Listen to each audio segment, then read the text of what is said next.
Sairam. I most humble pronounce the lotus feet of our beloved Swamy. Loving Sairams to all my kiddos here, and thank you parents for joining us today for the session. We are very blessed to have Sai Prasad with us today. Our heartfelt gratitude to you, Sai, for sharing your very inspirational story with us today.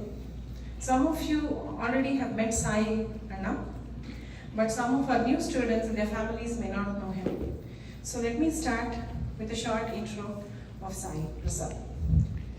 When Sai Prasad visited the Syrian border for the first time, a little Syrian girl asked him, "Are there hungry children like us in India? Do you serve food to children in India?" That question from a pure heart of that little girl inspired Sai Prasad to start a non-profit organization, Sai Ashraya, in November of 2018. Sai Ashraya's service projects revolve around 4 pillars: food and nutrition, Medicare, educare, and social care. Sai Ashraya's service projects take the highest quality seva to the doorstep of the people living in some of the most underserved, diverse, and challenging locations, that too completely free. So Sai Ashraya is now constructing a state-of-the-art 220-bed super specialty hospital with no billing counter in Kolar district near Bengaluru, which will provide holistic and loving Medicare absolutely free of cost to all. Our family first met Sai and was introduced to Sai Ashraya in December of 2018. When he came again in 2019, Sai inspired us to start with the daily breakfast seva at Dallas downtown. With his inspiration and guidance, and with immense blessings from our Swamy, our small group of volunteers started the seva on September 23rd, 2019. Most of the students and the families here have participated in the seva many times. We thank Swamy for giving us this opportunity through his instrument Sai Prasad. Thank you, Sai. And before I hand it over to Sai, I request all students to maintain, please, all of you have to maintain silence, as we are in a temple, which is the house of our God. So we will be on the best of our behavior, because I know you are all wonderful students. If anyone wants to use the bathroom, please get up and come back quietly so others are not disturbed, and we will not repeatedly use the bathroom. It's only when you need it, okay? So towards the end, we will have a small question-answer session where parents and students can, ask your questions. So please reserve your queries and questions till the end. Thank you so much, and I will request Sai to come over and take over the session. Sai.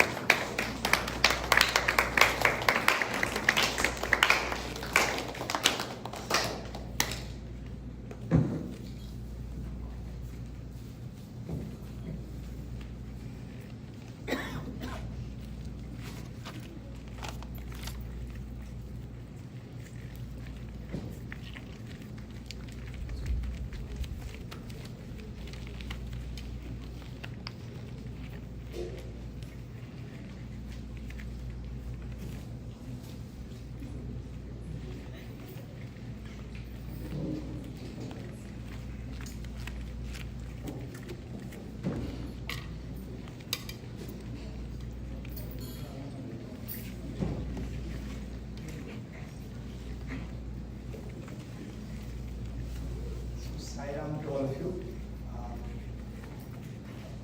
We thank Swamy for giving us this opportunity to get together, and our gratitude to Swamy for allowing us to be in his presence and to share our story.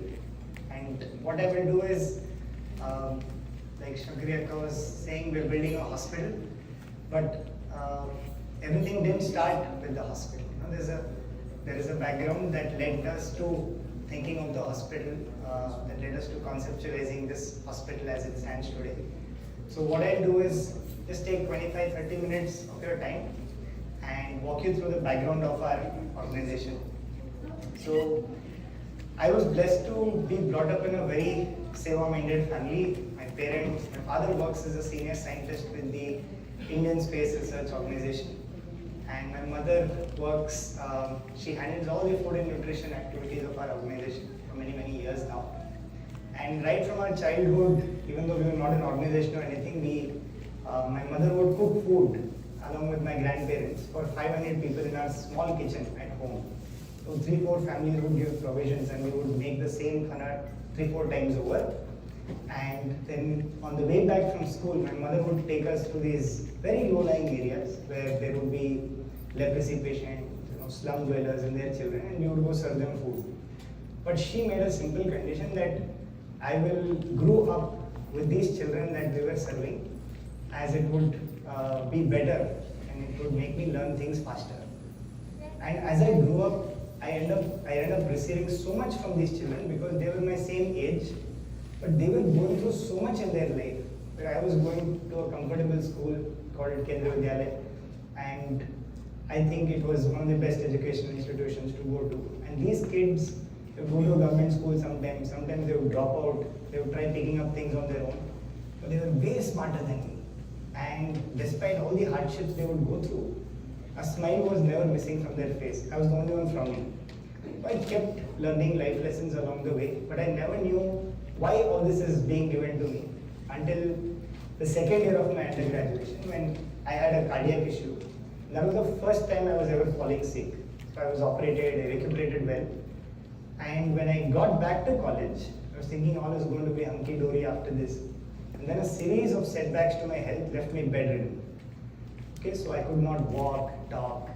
And suddenly I was a very tough child to manage, by the way, at home.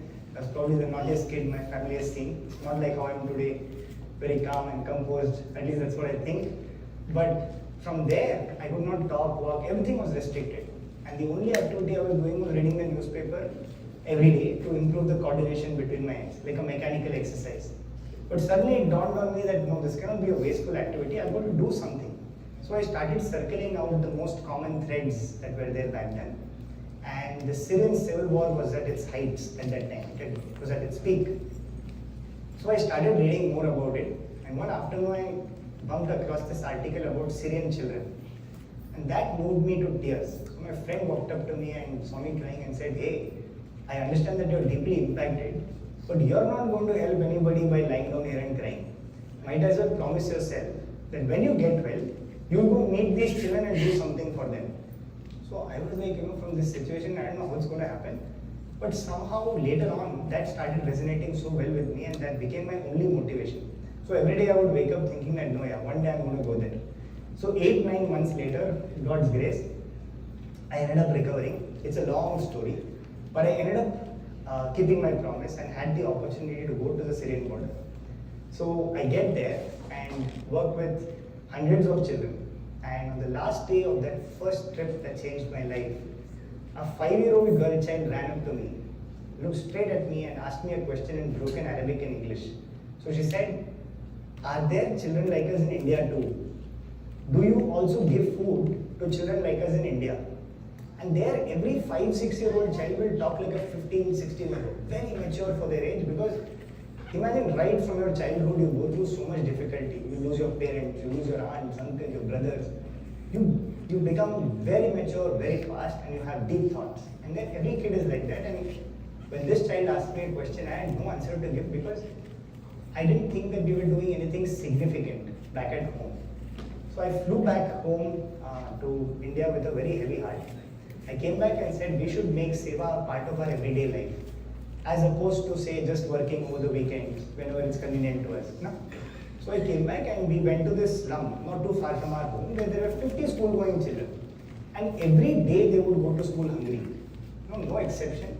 And their only motivation of going to the school was they would get a midday meal. From the school, the government would provide them. So they would go to school hungry every day morning and the teacher is teaching and suddenly they're seeing stars because there's nothing in the tummy. So they would end up fainting during the prayer sessions, and in the first 3-4 months of the academic year, more than 1/4 of them would drop out of the school. So we came to know this and we started serving breakfast to these 50 children every single morning. We would cook from our home, take it to the slum, and we would get them ready. Now, where were these kids living? They were living in a place where they just had a tarpaulin, on the bare ground. No washroom, nothing.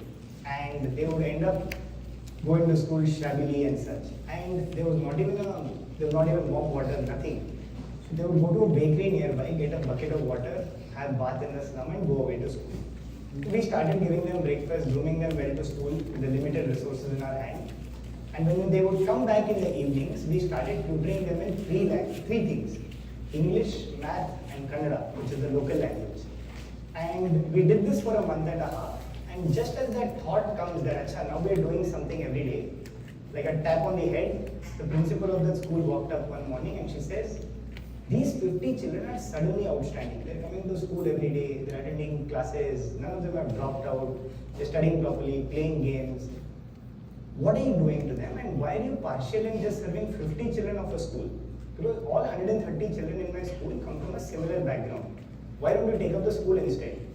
So I kept looking at her non-committally, and my mother went confidently to her and said, Paravilla madam, Nalinda Bhartini, meaning we'll come from tomorrow.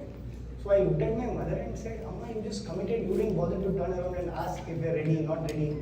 You said, no Sai, good work, you should first commit, and then things fall in place. So we took up that one school with 130 children the next day itself. And what we started doing was slowly outsource the cooking. And we were not an organization or anything. Just 25-30 of us, we went to the fathers who did not have work, found work for them, because 90% of the households were being run by the mothers. They would work in 20 different homes from 6 a.m. to 8 p.m. That was 3 times the average that a typical urban home help would work. And with the money that they would earn, they would pay rent for the hut in which they were staying. They would have to get little food for the family. It was just about enough. But the fathers were skilled people also, like masonry, carpentry, plumbing, but they just didn't know how to ask for work, and when they didn't find work, they all get disturbed, frustrated, the regular social evils creeping. So we slowly got them out of these habits, started finding work for them in different places like construction sites, railway stations, bus stands, provision shops, yards where they would have to do loading, unloading. And as money started coming into their homes, these parents suddenly felt, we kept telling them that if you live rest of your life in this slum, you will never move forward in life. You will have to get out of here at some point in order to give your children a better environment to study. So just like all of you have today, you have a beautiful home, such beautiful parents, whatever you want is available to you, so you're able to study. But imagine being in a constrained environment, just one life, very limited resources, how are you going to study them? So these parents took the effort, and when money started coming in, they moved out of these slums and started settling in these small one living space, a kitchen and a toilet. Very small, this much space. And they did that out of their own effort. They did not ask us for help, none of that happened. And the entire slum soon became vacant. And this became a big story. And gradually with time we took up, one school became 2, 2 became 3. Now we work with about 2,000 children every single morning from 9 different schools. So this was the first Seva project that we started. It's called Breakfast Seva. But you can clearly see that it's much more than just giving breakfast and being done with it. Now as we were doing this, every day bulk of our time was spent in interacting with these parents, their relatives, and that's when we found that between the ages of 18 and 40, many people, including some of the smaller children, had lost their lives due to non-communicable diseases, which could have been easily treated in any good medical center. Now 3 things were causing the problem. 1, they couldn't afford it. 2, they didn't have the awareness. And 3, lack of prioritization. So when they would go, the hospital is full. So go one hospital to the other, one hospital to the other. So we went in, and my father, like I said, as a senior scientist in ISRO, he went to his office one morning and said that, see, we have such a big community hall. Why don't we set up what is called a super specialty Medicare camp and treat these people every month? Now, normally when we talk about non-profits and medical camps, some 2 doctors will come, they will check your pulse, vitals, BP, and then they will give you paracetamol and send you home. So we said, no, we don't want to do this. We have to identify what problems these people have, get the right physicians and treat them. And trust me, we had just one doctor at that time who was volunteering with us, a cardiologist, and he was coming and serving food. So we told him, see, we need to find some people. And we nicely went into the slums even before we had anything in our hand, and we announced that in 10 days' time, we're going to do this super specialty Medicare camp, all are welcome. And then we started running around looking for people, and in 10 days, we found 12 physicians who wanted to work with us. Went and rented out cardiac equipment like imaging the heart with 2D echo and color Doppler, ECG, laboratory equipment, everything was rented out. And we carried out our first ever super specialty Medicare camp, which saw about 700 patients, including small children. And we put them on treatment and it became a big hit. But as of today, we have treated about 85,000 patients in the last 7 years. But how did we scale? We could scale like that because we had the opportunity to go and adopt very remote villages in different parts of our country. And the story of the first village that we adopted is like this. So there were a group of leprosy patients who would come from Tamil Nadu, Dharmapuri district. It's a place 3 hours from Bangalore. They would come and seek alms for 2 weeks under a railway bridge. Okay?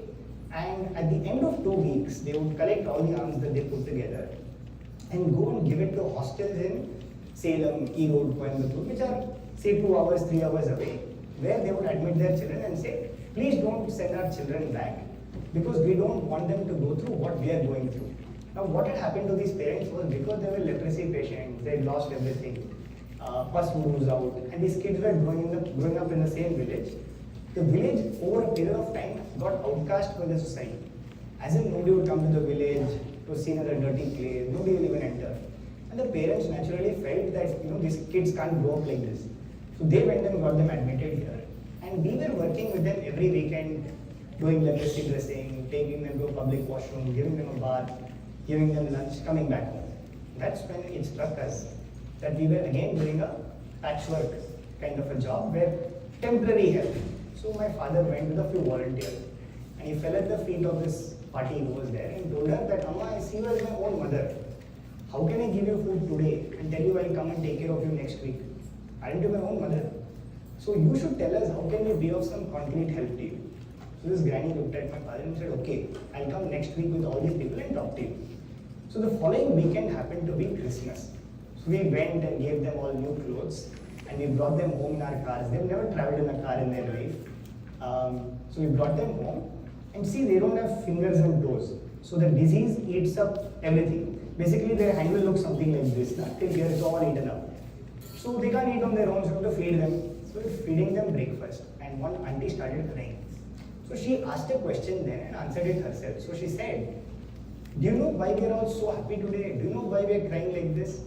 If you would have given us 10,000 rupees each, it wouldn't have given us this happiness. We are so happy because this is the first time in our life that we are being treated like normal human beings. So when we heard this, we were shocked. We said, what's going on? Then this auntie said, you might think that it's 25 of us, under that railway bridge, seeking alms to make our children study. It's not like that. We are 80 of us leprosy patients and our families who live in this village. We are in dire straits and need help. So the moment she said that, we said, no, this has to be God's message for us. We dropped them back and drove 3 hours to this village, and guess what we found? 90% of the village, including small children like you all, were malnourished. There was nothing in their body. You can count their ribs, 1, 2, 3 karke. So we saw that this is pathetic. And then a bigger bombshell came. All these leprosy patients had not seen a doctor in 30 years. So imagine when they were 30, they walked, they caught 4, 5, 10 buses, and they came from Saurashtra to Tamil Nadu. It's a long journey.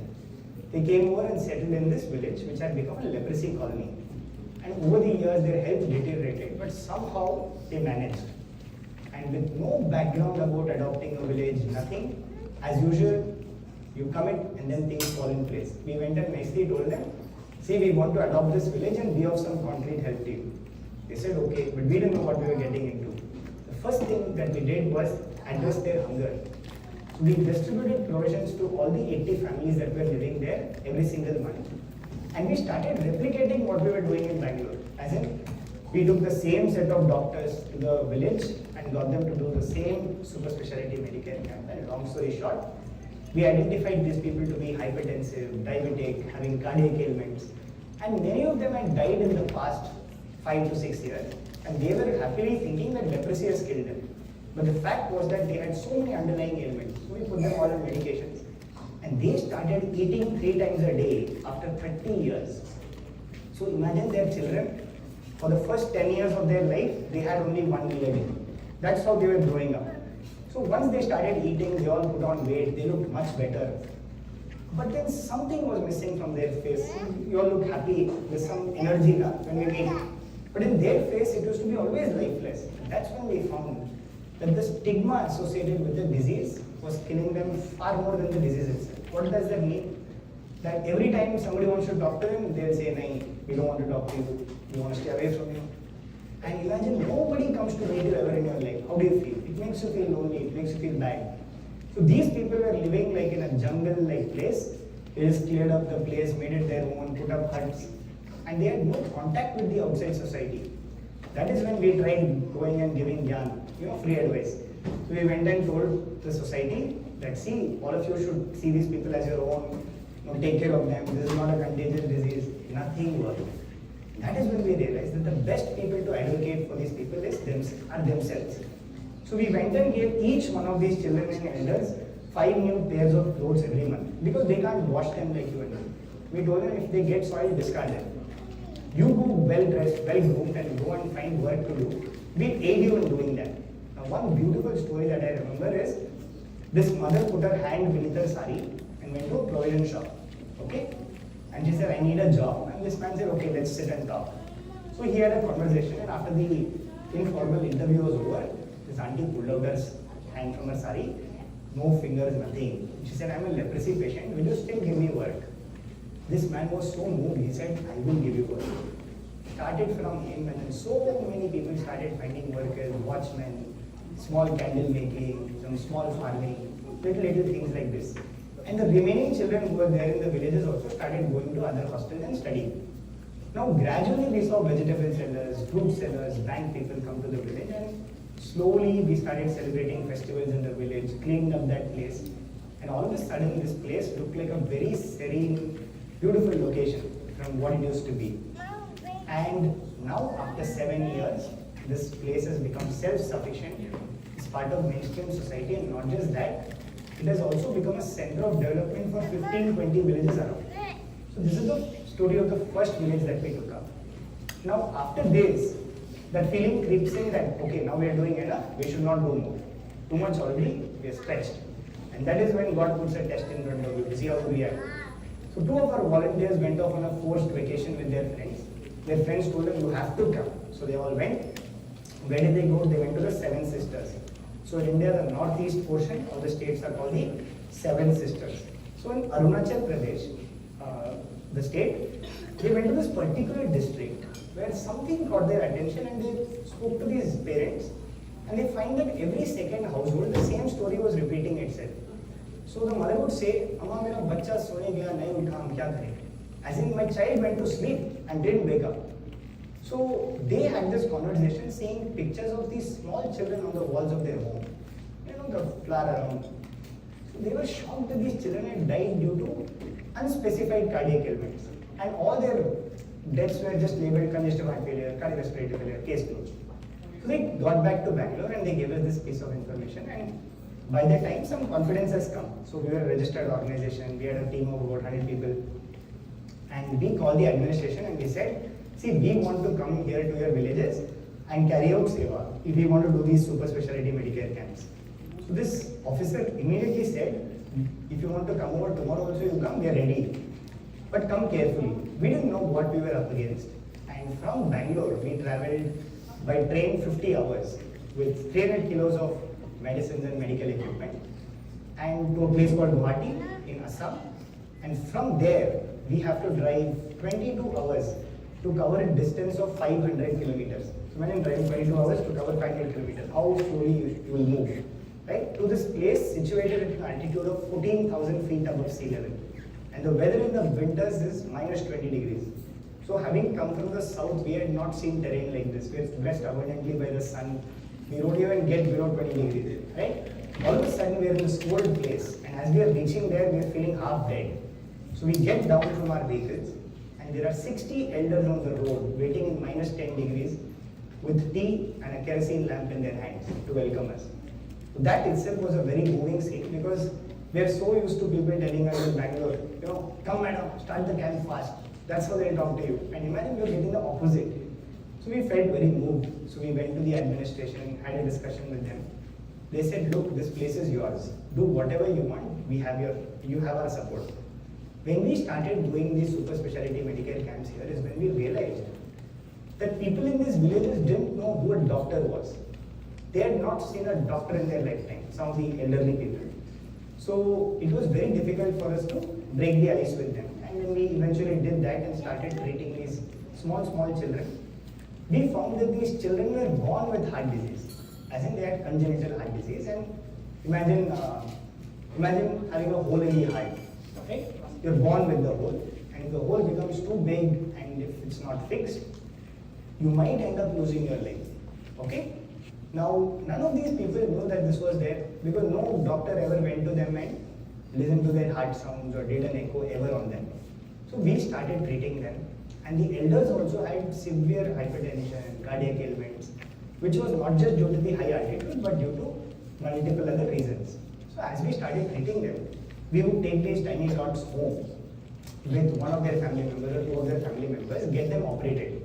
So we took them to government hospitals, charitable institutions, and once their surgeries were done, they would stay with us for a few more days, and when there were no complications, we would send them back. And just as we were doing this, the Indian Army, it's one of the largest armies in the world, 1.3 million people strong, they came to us and they said that since 1962, we were the first people to step into this place and work consistently. So they said, you have our support, do whatever you want. So we went ahead and adopted 5 very remote villages right near the Indo-China border, and as of today, these 5 villages are also self-sufficient. Now finally what we did, we came to Bangalore, and like we were serving breakfast, we identified there were other people in and around outside of Bangalore who lack access to 1 meal a day. So what we did, we were 100 people strong at that time, good committed volunteers. We split ourselves into 2 teams and we started serving 3,000 people a day round the clock. So breakfast to the children, lunch, dinner, and then midnight to morning 6. We would go to this place just outside of Bangalore, bordering Bangalore and Karnataka and Tamil Nadu, and started serving truck drivers, lorry drivers, and hit-and-run victims who would seek alms near the toll gates. Now what we would do is bring these people back home, find out which town or village they come from, get them treated and send them back. Now what we did was, when we started serving them food, we put a simple condition that every day in the places that we are serving, these people would have to come and serve their own people along with us, right? Otherwise what happens is, they get a feeling that you are giving and they are receiving, right? So they always think that you are great and they are small, right?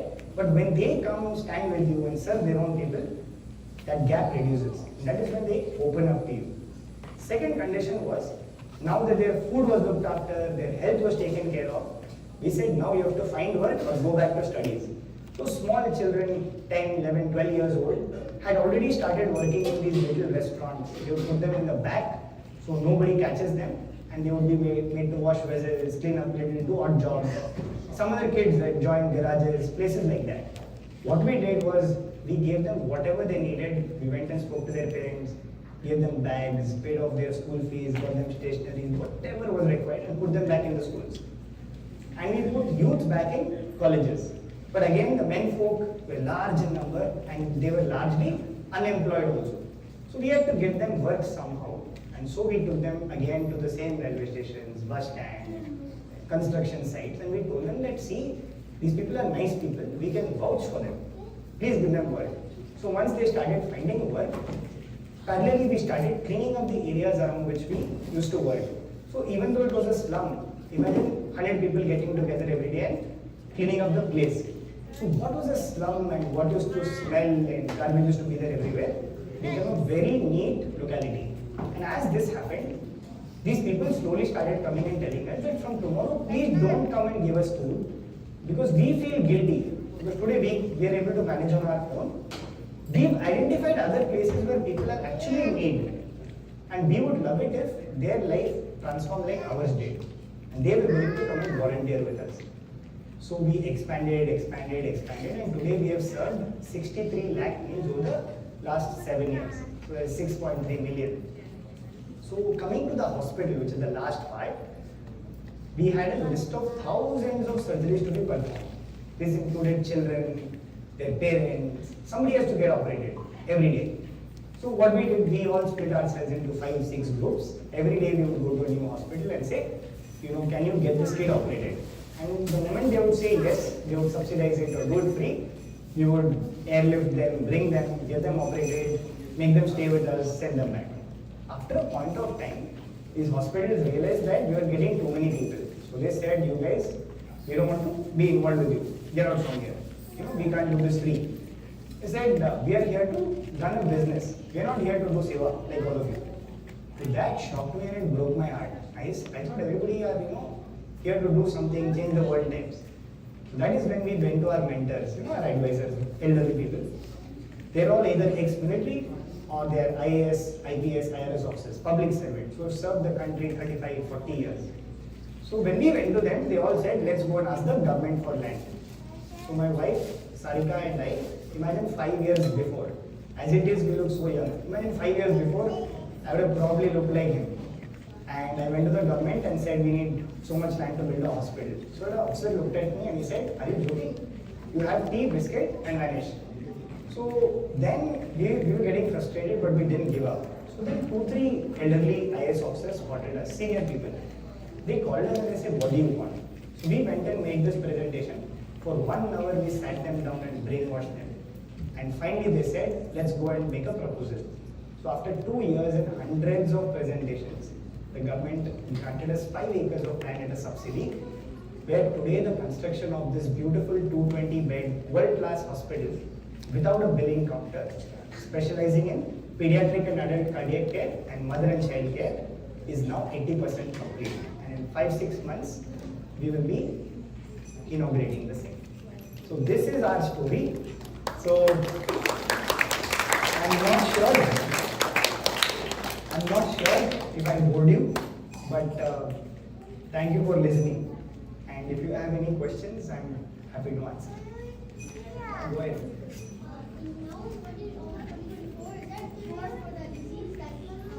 Oh yeah, so there is a cure. So his question was, is there a cure for leprosy? Yes, there is. So this cure was invented much before. Just that these people were not aware. So like any other problem, if you identify it early, you can always cure it. So today leprosy, yes, is a curable disease. But there are a lot of people who don't realize it and who end up living like that. So we go and help them out. Yeah, go ahead.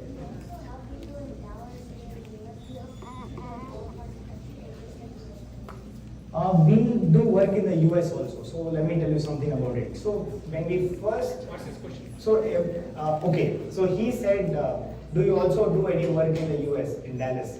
So yes, we do. And the way it started was every year these people would call us to the US to make presentations, do this talks in educational institutions, companies. They all wanted to know the stories, right? So when we came here, we also saw that there was a big problem of homelessness which was being ignored. As in, it was never making the headlines, right? So we decided to start serving breakfast to the homeless people in Oakland, California. That's where we started. In these 2 or 3 particular lanes which were, what do you call, where there was very little attention being given. So what we started doing every day, we all used to go 10-15 people and serve breakfast. And we used to find all these people in bad shape, bad health. We started taking them to the general hospitals that were there around, getting them treatment. And eventually, every weekend, our lady volunteers and our brothers would go and make resumes for all these people and seek work for them. Now you will be amazed that many of these people on the streets are war veterans. They are highly qualified coders, very brainy people. But they had one bad day and they ended up on the streets. So what we started doing was going and getting them work, and what started off in just Oakland, then expanded to Dallas, and then now we work in San Francisco also. So this goes on every day morning, and Shankariya and her team do a fantastic job of reaching out to these people. Yeah, you, yeah. So, how do you cook food? Do you only a few people cook and deliver to all over the world, or multiple people in each city is going to cook food and deliver to the person? How do you cook them? Here or in India? Both. Both. Okay. So in India, what we do is we have a beautiful central kitchen. It's a big kitchen, and imagine it's semi-automated. We have like a chapati making machine that can make 500 chapatis fatafat within an hour, and we make 3,000, 4,000 chapatis and rice and whatever that is required, and it is loaded onto a food truck. Now this food truck can go inside basically any lane, and we go to these places and our volunteers go along with the food truck, serve these people and come home. So in the US, we do not have food trucks. We have big vans where people hold all the seats, take oatmeal, coffee, banana, juice. The volunteers themselves take the food from their homes and deliver it to our friends who live on the streets. Yeah. Yeah.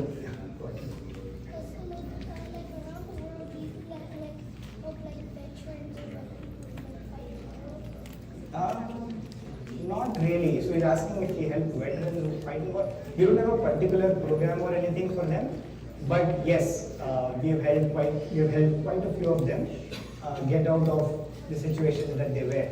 Some of them landed up on the streets, but they just didn't know how great they were. But they have such fantastic stories to tell, and we just tapped them and gave them that push, and today they are okay. Yeah, go ahead. Yeah, go ahead. Yeah, you go ahead. 1 second. Yeah.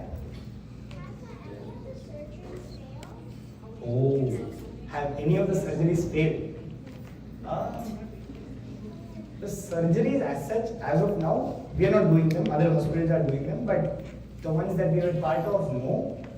But the first ever mortality, which is the first ever death that we saw, was a kid that was not even born. So this mother was carrying a baby, right? So the baby was about to be born, and this mother is in a very remote village in Arunachal, and she was hypertensive. So she was 220 by 120.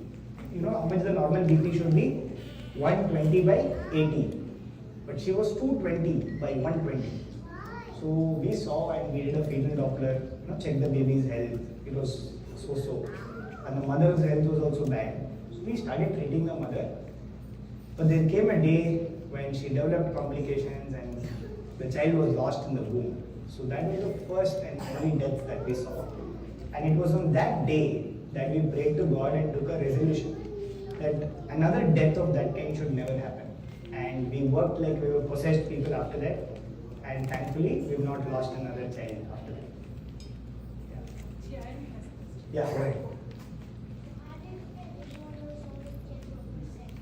Sorry?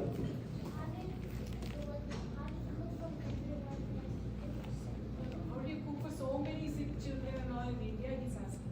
How do you cook and serve them? We have a big kitchen, like your Amma's kitchen. So imagine 10 times that size, and all the vegetables in your nearest Walmart. So we get those many vegetables and cook for all the children.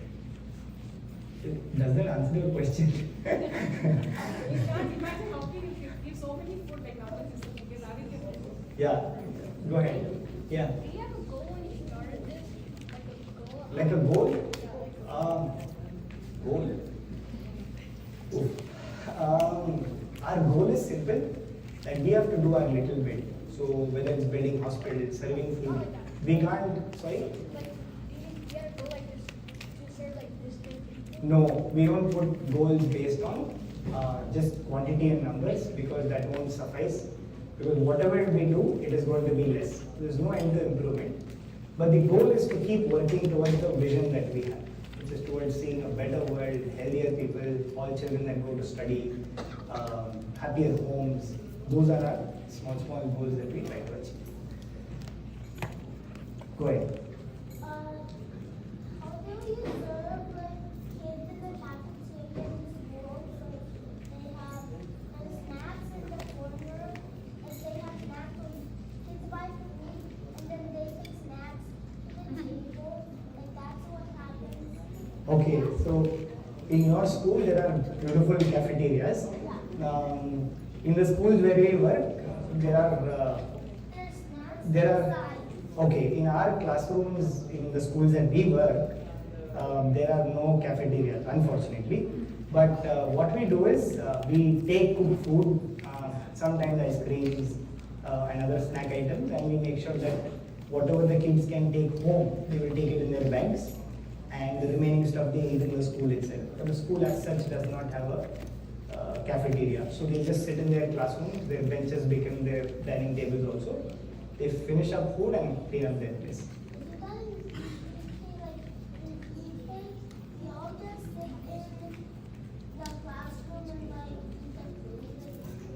Wow, that's nice. Yeah, the same with the children in India as well. Can you repeat the question? Oh, he was asking, how do you serve the food? Do you serve it in a cafeteria? Is there snacks in the corner? So he was curious. So I just told him that no, we don't have cafeterias in the school where we work, but the kids manage to eat in their classroom.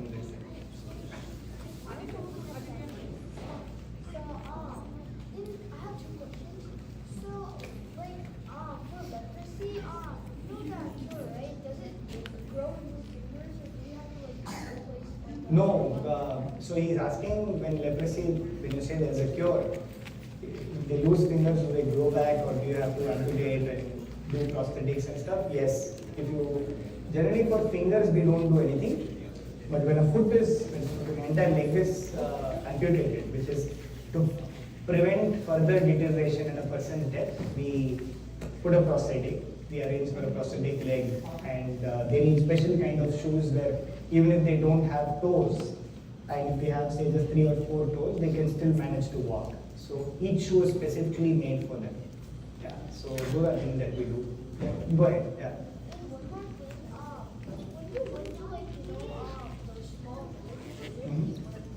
Where did we work from? When you worked in small villages, where did you work from? There. Our work is pretty much in the open. So in the jungles, forests, mountains, there are small homes of these people, and some of the bigger huts, bigger homes. They make sure that they empty out everything. We can sit and discuss.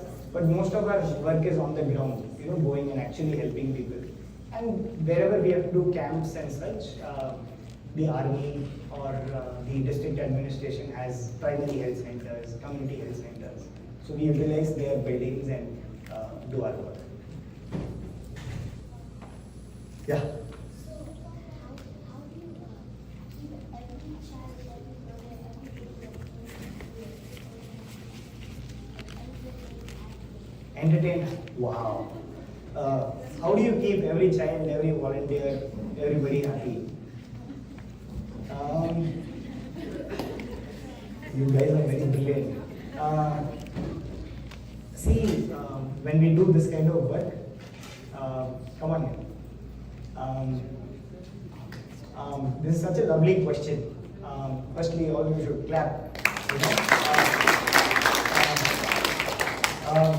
See, when we do this kind of work, say some friend of yours is unhappy, is sitting and crying in his classroom. You have 2 options. What are the 2 options? Either you can just walk past him like you don't know him, or you can tap him and say, don't worry man, everything will get well. Right? Now, you may not have a solution to his problem, but sometimes you lie and say that, no, say he failed in his math test. So you can go and tell him that, don't worry, next test you will score 100. You know that the fellow will anyway fail. But you still go and tell him, yes, you will do well and get 100 marks.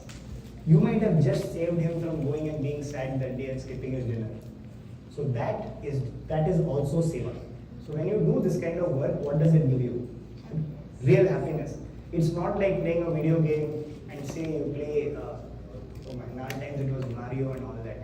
I don't know what you guys play now, but no, so say you play Clash of the Titans. I don't know if I'm supposed to use that word in a temple, but say you play that game and you win, you get happiness. But this happiness, this kind of joy is short-lived. You feel happy for 10 minutes. 1 week later, you don't remember the game you played, how you won it. But when you touch somebody's life, when you put a smile on somebody's face, that smile and that happiness remains with you forever. Nobody can take that from you. Because all that matters is how much love you've been able to share with everybody every minute of your life. And that to us, that is how we keep everybody happy. All our volunteers don't complain when they work 12 hours, 16 hours, 20 hours. Our doctors, some of them 70 plus, work 20 hours a day. but they don't complain because they get immense joy from doing this work. Occasionally, they do get grumpy. Say a patient comes and scolds you, you get angry, but it's okay, you know. So just share more and more love every minute of your life, and be of some help to at least one person every day in your life. And that's it. That's good enough.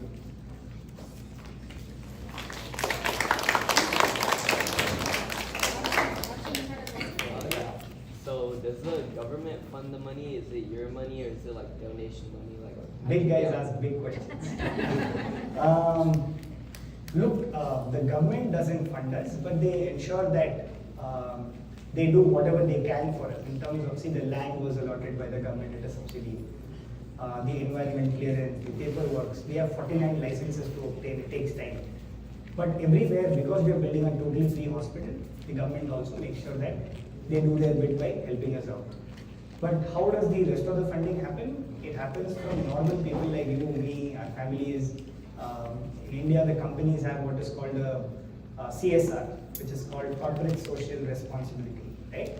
So every company that makes profit, they are mandated by law to give 2% of the average net profit for the last 3 years, if that makes sense to you. So they're supposed to give it. So that is one. And the other parts are voluntary contributions that people make. Yeah. Okay. Yeah, go ahead. So do you have like any more projects for the future, like not just Yeah, we do. Do you have any more projects for the future? For now, the idea is to make sure that this first big hospital is built. Eventually, we'll have 5 more such hospitals, half the size, in very remote areas. So people don't even have to travel that distance, and unless the case is very complicated, where the child has to be in a hospital for 45 days, we will not bring them here. We'll do surgeries there itself. So that is one, and we also plan on expanding the food-related work that we do, go to newer places, serve them, work with education. Those are the future plans. Yeah. So like you guys do stuff like you guys do stuff like not just hospitals, other stuff like schools and We have not built anything as of now. The first thing that we are building is a hospital, but eventually we will build schools and other little things over the years to come. Oh yeah, ma'am. How can you inspire others to do such good cause work or volunteering? How can we inspire? How can we inspire? Repeat the question, please. How can we inspire others to do the same work, right? All we do is volunteering, good parents, so everything, right? People see us do, but they don't get inspired. So how can we somehow? I really don't know how to answer this question, but I will try. The only way that I feel we can inspire others is just simply through our actions. And we should just be so motivated and do our work so beautifully that people have no choice but to be inspired. And sometimes it is best not to tell anything. And when you go and work, we can pray for them, pray to God that, they also join. But the best way to inspire them is if they see you working like that. And then suddenly they also think, hey, I also should do that. So that is how you can inspire. But I don't know other ways to go, and maybe you can share your journey, whatever has inspired you, and that might touch them and they might join. I don't know how to answer your question. Very small answer, I hope it helps. Yeah. That's what I was thinking. Like you have done so much of work, you have given so much back to society. You might have so many experiences where people come and join you. So you can share that one of the experience so everybody can get motivated.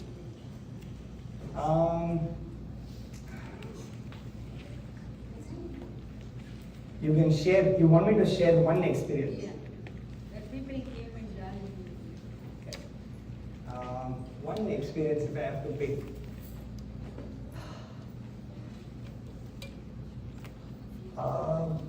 I can remember many of them, but I can tell you little things that people do. So when we first started off doing the food seva, we didn't have enough resources financially or otherwise to start cooking. So we went into these slums and started distributing food, started serving them. And one granny walks out of her hut to take food, but she didn't come empty-handed. She came with a small rice bag, 2 kilos. And she said, I know you're going to come every day and give us food, but consider this my humble offering. And use this up. That touched me. So there is a idli vendor in Kodambakam, Chennai. This just happened a few weeks ago. She makes idlis on a footpath, okay? A small place where your cars are parked. For 3-4 hours a day, she will just sell idli, sambar, chutney. Just the 3 things. And it's a super hit. A lot of people go there and eat. So one man went there to eat and he happened to get into a conversation and she said, I go to Sai Baba's mandir in Sundaram, Chennai. And so she said, yeah, I go there regularly.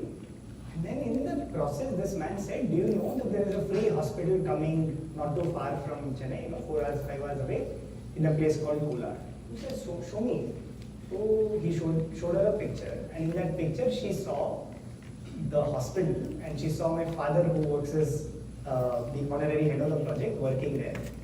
He said, hey, make that big. I know that guy. I know that person. So she looked at my father's picture and said, this boy, so 34 years ago, when he was a small boy, he came to my hut with a group of fellows, and they changed everything. They cleaned up my home, they built the first smokeless chula. And this boy, with these big glasses, he made me learn how to sign my name. And that changed my life. And she started crying. She said, I owe my life to these people. How can I contribute? So she dug up her cart, and there's a small cash box. She put her hand inside it, 10 rupee note, 50 rupee note. She took out everything in that cash box. She gave it to this man. And with tears she said, I don't know how much I can contribute, but this is my humble offering for this project. So on one side, we have the wealthiest of people who struggle to give. And on the other side, you see these people, how they are able to share all the love in their hearts. And so when somebody contributes, it's not money that they contribute. It's not money that drives all of the work that we do. It is just prema that drives all the work that we do. But we don't realize it easily. But when we start working and when things happen, we automatically realize that it's prema that drives everything that we do. So those are 2 experiences that I can think of now. The girls' side, everybody is asking from here. Anybody, any questions? Or parents, please, we have to quickly wait. Girls.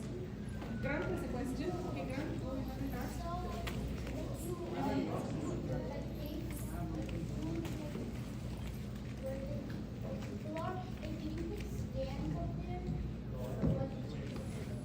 He regularly goes to our breakfast Seva, so he's asking when you give food and all, did you put stands or how do you serve the people?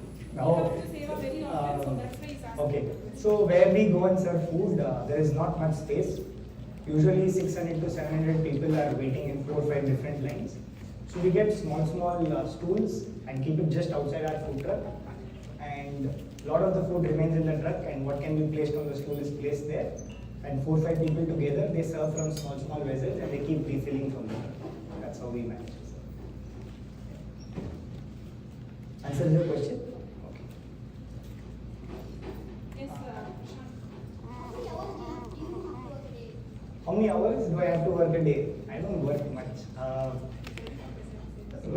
I try to work till I drop, till I feel like dead sleepy. I usually sleep 4 hours a day, 4 to 5 hours. So the rest of the time I try to keep working. Almost, yeah. You work for like maybe 4 hours. I sleep for 4 hours. So how about work for a daily basis?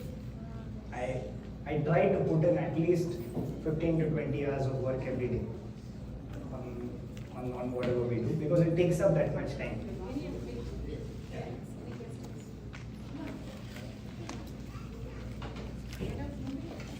Yeah? Isn't that sacrificing your health? Sorry? Isn't that sacrificing your health? Not really. You see, oh, that's a good question. Isn't that sacrificing your health? Is it affecting your health or no? Is it like took a toll on your health? No, it didn't take any toll on my body. See, imagine I was a cardiac patient. Today I am not on a single pill. Okay? But when you do this kind of work, like I said, it fills you with a different kind of energy. So when I go to sleep, I don't get dreams. Very rarely if I get one dream, it will be me falling off a plane or getting bitten by some snake. Very, very rarely. But otherwise, I just fall asleep and I sleep like a baby. So if I sleep 1 hour, I feel like I've slept 10 hours. So if I sleep 4 or 5 hours a day, I feel it keeps me going forever. So, and so far, in the last 4 years, I have not popped a single pill. Other than during the COVID pandemic, when I got COVID and I had to take pills, vaccination, other than that, nothing.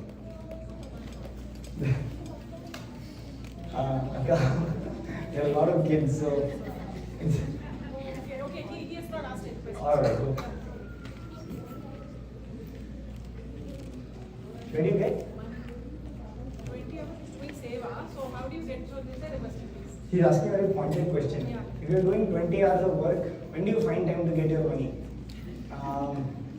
See, in 20 hours of work, some 16, 17 hours goes in marshalling everybody, getting them together, sending them to the places, coordinating the save activities that happen.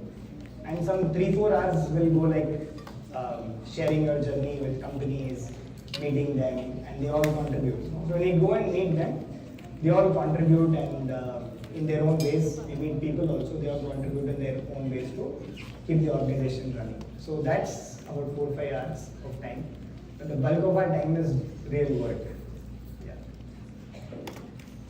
Yeah. So how does the hospital get like all its money to like buy all the like critical stuff? Equipment. That's the question. How will you get all the money to buy equipment for your hospital? So, good question, but the answer is the same. So, we have so many thousand people who are contributing in their own little ways to construct the hospital, to buy small equipment. And that reminds me that the first ultrasound machine for our hospital was from this beautiful Balvikas group. And they saved little over a period of 1 year. And when I came last year, our first ultrasound machine was essentially bought by all of it. So that says something, right? So that's how we get all the equipment. And then there are also companies and other people that help out and manage to make sure that equipments are there. Maybe one last one. One last question, please. One last, Yeah, yeah. Tejas. Go for it. What's my net worth?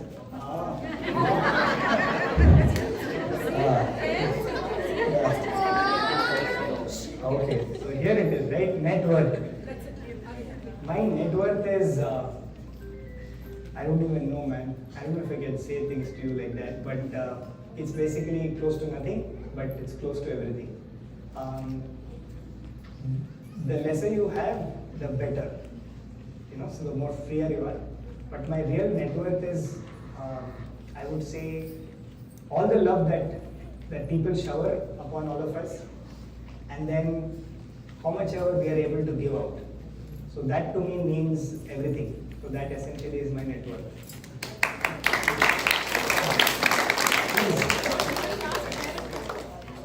Thank you so much for sharing your inspiring story. But you know, how can we be a part of this, and how can we all One, you can join whatever is happening in myriad different ways. One, you can come over and volunteer whenever you travel to say India. You can come over and do some work. You can do some work locally. You can contribute financially. You can connect us with people that might be possibly interested in this kind of work. Say physicians, surgeons, pharma companies, people like that. If you know somebody very closely, it helps, and they can immediately jump in and join the mission.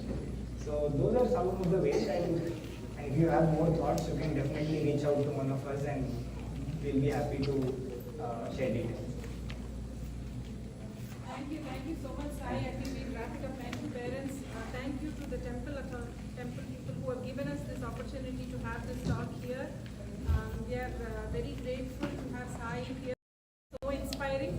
I wanted all the children to hear. So thank you, Sai, for your time. And all you wonderful children, you are amazing.